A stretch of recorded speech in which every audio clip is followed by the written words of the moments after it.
जय हिंद बच्चों, चलते हैं बिहार बोर्ड मैट्रिक परीक्षा की तैयारी है ना जो हो रहा है उसके लिए इम्पोर्टेंट सवाल VVI का, इसको VVI का ये वेरी वेरी इंपॉर्टेंट क्वेश्चन है ना। ये हर साल आता है ना।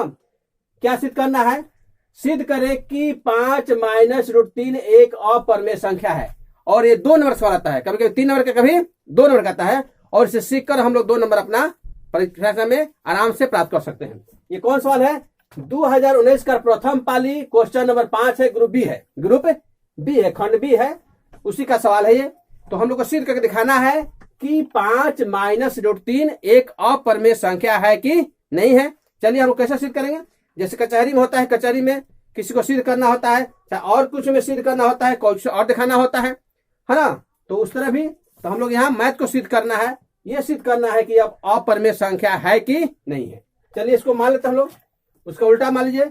अपरिमेय संख्या पूछ रहा है तो हम लोग परिमेय संख्या मान लेते हैं कि साधु है ना।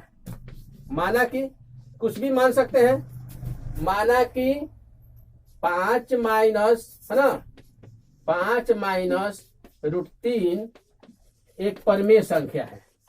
हम लोग क्या मान लेते हैं? एक परिमेय संख्या है ना। क्या माने हम लोग? एक परिमेय संख्या है। चलिए एक परिमेय संख्या है तो क्या हो जाएगा? चलिए इधर बना लेते हैं, इधर बना लेते हैं। माना कि 5 माइनस √3 एक परिमेय संख्या है, इसलिए क्या हो जाएगा?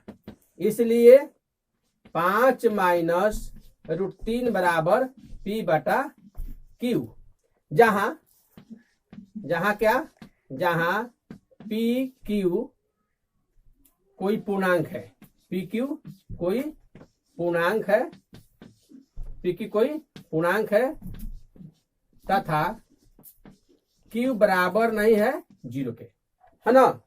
कहने का मतलब PQ जो है क्या है? पूर्णांक है, सहभाज्य संख्या है, कोई पूर्णांक है, धनात्मक हो चाहे कुछ भी हो सकता है।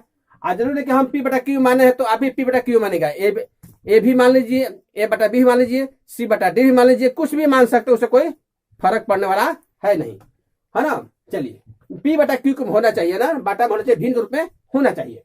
चलिए तो जहां PQ कोई पूर्णांक है तथा Q क्या है? बराबर नहीं है 0 के। चलिए तो इसको क्या करते हैं हम लोग?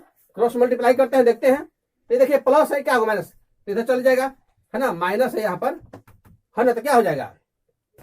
इसको ले जाइए, उसको किसी को ले जाइए है ना। चलिए इसी को ले चलते हैं हम लोग। तो चलिए 5 यहाँ रन दीजिए, यहाँ लेते हैं P/Q, यहाँ माइनस है तो क्या हो जाएगा? इधर जाएगा तो प्लस हो जाएगा ना, इधर जाएगा तो क्या हो जाएगा? माइनस है तो क्या हो जाएगा? प्लस हो जाएगा। चलिए हम देखें है ना। अब हम लोग तुलना करेंगे, देखेंगे इसमें 5 क्या है ना। 5 क्या है? 5 एक पूर्णांक है। क्या है? 5 एक पूर्णांक है या परिमेय संख्या है, या परिमेय संख्या है ना। अच्छा PQ क्या है?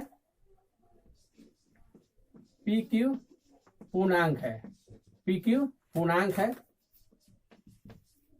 PQ क्या है? पूर्णांक है। तो P/Q भी क्या होगा?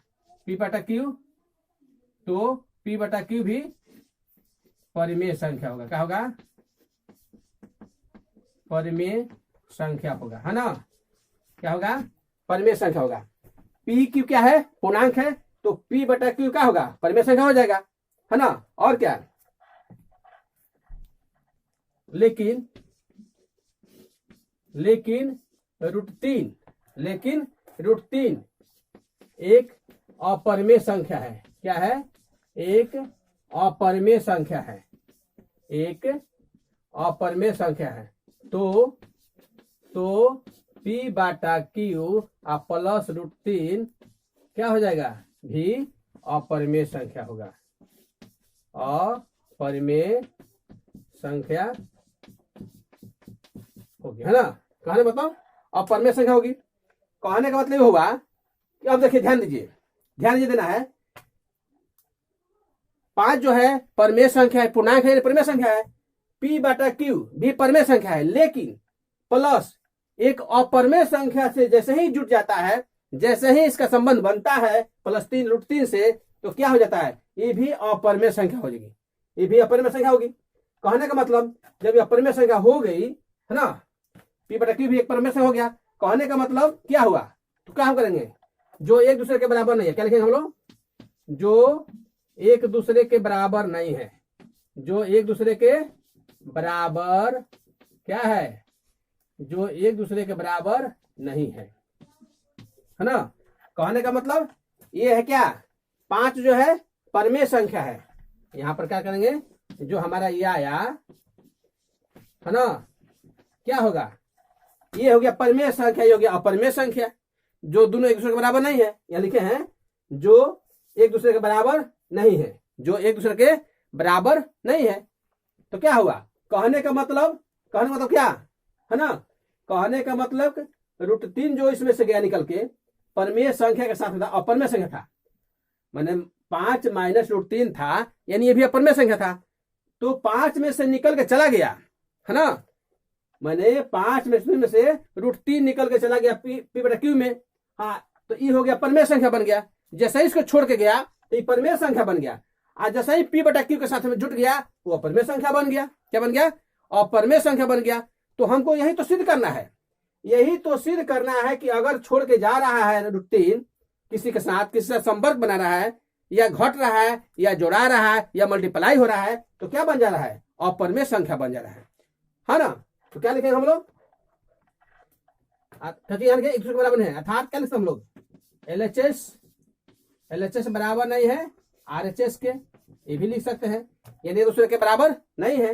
अतः यहां लिख देंगे, अतः है ना, क्या इधर परिमेय संख्या, इधर अपरिमेय संख्या है, इधर हो गया परिमेय संख्या, इधर हो गया अपरिमेय संख्या, तो दोनों बराबर होगा, दोनों कभी बराबर नहीं होगा, कभी हुई भी नहीं करेगा। अतः हमारा मानना, क्या लिखेंगे, अतः हमारा मानना गलत है। हम जो माने थे कि 5 - √3 एक परिमेय संख्या है, वो गलत है। अतः हमारा मानना गलत है कि 5 - √3 एक परिमेय संख्या है। क्या है, एक परिमेय संख्या है, अर्थात क्या है, अर्थात अपरिमेय संख्या, अर्थात क्या है, अर्थात अपरिमेय संख्या है। ये सिद्ध हो गया हम लोग को, है ना। इस तरह हम लोग क्या कर देंगे, इस तरह हम लोग सिद्ध कर देंगे। इसमें थोड़ा लिखना होता है ना, तो लिखने के लिए घबराइएगा मत, है ना, थोड़ा सा लिखना पड़ेगा। यहाँ पर ये जितना हम लिखे हैं यहाँ पर आप लिख सकते हैं कि 5 क्या है, एक पूर्णांक है ना, या परिमेय संख्या है। PQ भी क्या है, एक पूर्णांक है, तो P/Q भी क्या है, परिमेय संख्या होगा। लेकिन √3 है ना, यहाँ लिखेंगे कि लेकिन √3 एक अपरिमेय संख्या है, तो P + Q + √3 भी क्या होगा, अपरिमेय संख्या होगी। तो इस तरह हम लोग क्या कर देंगे, सिद्ध कर सकते हैं। देखिए इसको अच्छा से समझिए और इसको परीक्षा में बना के आइए और अपने 2 नंबर फिक्स करिए, 2 नंबर के, कभी 3 नंबर के। तो इस तरह के सवाल बहुत से आएंगे जो हम डिस्क्रिप्शन में डाल देंगे, किस तरह सवाल कौन कौन है और किस साल के है ना। कभी 5 की जगह 4 हो जाएगा, है ना, चाहे मान लीजिए 3 हो जाएगा, या √5 हो जाएगा, 7 हो जाएगा, कुछ भी हो सकता है ना। तो इस तरह के सवाल होंगे, तो आप इस तरह बना के परीक्षा में आ जाएगा आराम से, आपको 2 नंबर लेने से कोई नहीं रोकेगा। अच्छा, आज इतना ही। जय हिंद, जय भारत।